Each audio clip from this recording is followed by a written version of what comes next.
नमस्कार, news express पर आप सभी का बहुत स्वागत। मैं हूं आपके साथ अभिषेक पुंडे। 12 जून की तारीख थी, वक्त था दोपहर का 1:38।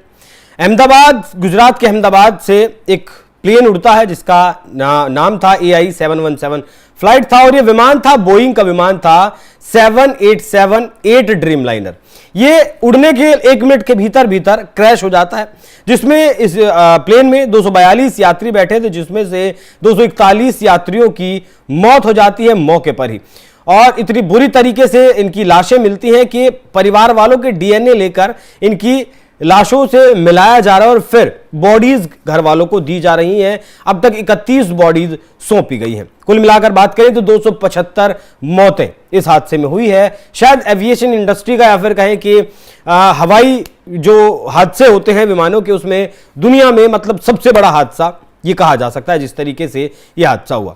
जब ये हादसा हुआ तो कारण ढूंढे गए कि आखिर ऐसा क्या हुआ कि एक विमान उड़ता है, 625 मीटर ऊंचाई तक जाता है और फिर अचानक से वो 425 किलोमीटर प्रति घंटा की रफ्तार से नीचे गिरने लगता है और गिरता है एक मेडिकल कॉलेज के हॉस्टल पर, जहां दोपहर के वक्त बच्चे खाना खा रहे थे, डॉक्टर्स खाना खा रहे थे। 4 से 5 डॉक्टर्स के मरने की भी इसमें खबर आई। जब कारण ढूंढे गए तो लगभग 28 घंटे के बाद ब्लैक बॉक्स मिला।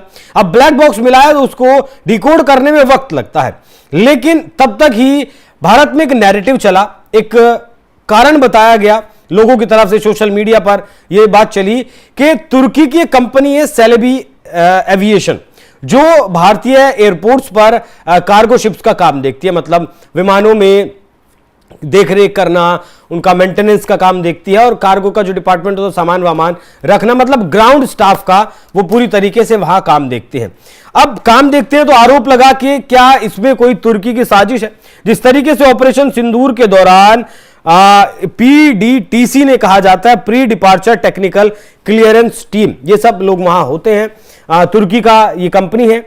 लेकिन यह कहा गया कि हो सकता है कि तुर्की की तरफ से यह साजिश रची गई हो। जिस तरीके से ऑपरेशन सिंदूर के दौरान उसने साथ दिया था पाकिस्तान का खुलकर, लेकिन जब यह जांच, इस मामले में जांच होने लगी तो पता चला कि नहीं, वैसा नहीं है। क्योंकि उस गुजरात के एयरपोर्ट पर सेलेबी एविएशन काम तो देख रही थी, लेकिन वो बोइंग 7878 ड्रीम लाइनर जो विमान क्रैश हुआ है उसका काम नहीं देख रही थी। उसे लेकर अब पूरी तरीके से साफ तस्वीर हो चुकी है और तुर्की की तरफ से यह बयान आया है और तुर्की ने इन सभी दावों का खंडन किया है। उसने कहा है कि कम्युनिकेशन डायरेक्टरेट के सेंटर फॉर काउंटरिंग डिसइंफॉर्मेशन ने यह साफ किया कि तुर्की टेक्निक की ओर से विमान की सर्विसिंग करने का दावा करने वाली जो रिपोर्ट्स हैं वो पूरी तरीके से झूठी हैं।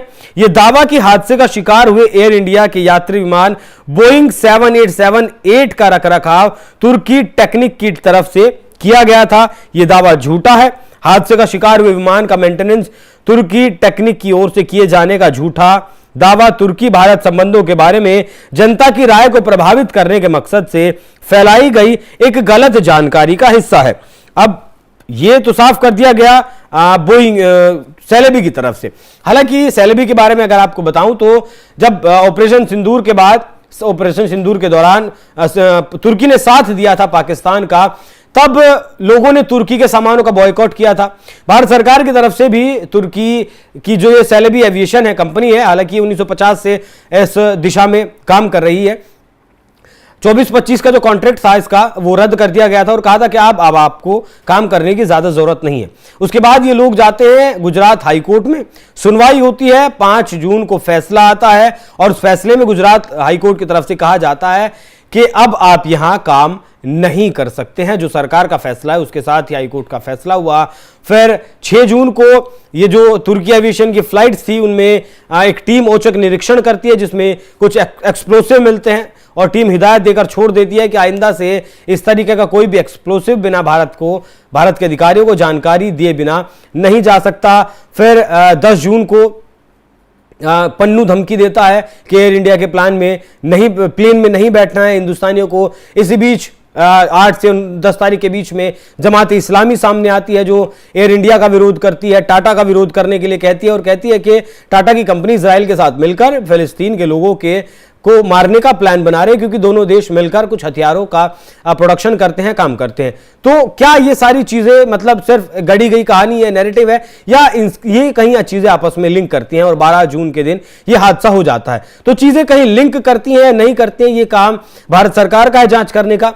जो सीसीटीवी फुटेज है उस वक्त आखिरी वक्त पर कौन प्लेन के पास गया था, क्या कुछ छेड़खानी की गई थी, ये सारी जांच का विषय है और इसमें कुछ भी कहना जल्दबाजी होगा। हालांकि जिस तरीके से सेलेबी एविएशन की तरफ से, तुर्की की तरफ से बयान आया है कि जो विमान क्रैश हुआ है उसका सर्विसिंग का काम, उसके कार्गो का काम ये सेलेबी एविएशन करती ही नहीं थी, तब ये जो नैरेटिव तुर्की के खिलाफ या सेलेबी एविएशन के खिलाफ चलाया जा रहा था वो पूरी तरीके से एक फॉल्स प्रोपेगेंडा साबित होता है। क्योंकि अगर वहां उस विमान की सर्विसिंग कर रही होती तब जांच का विषय बनता था कि इस बात की जांच करनी चाहिए कि क्या कोई छेड़खानी की गई है। लेकिन जब वो उस प्लेन में काम ही नहीं करते, फिर इस तरीके के आरोप लगाना, नैरेटिव लगाना गलत है। बाकी आप लोग इस विषय पर क्या सोचते हैं, कमेंट कर जरूर बताइएगा। नमस्कार।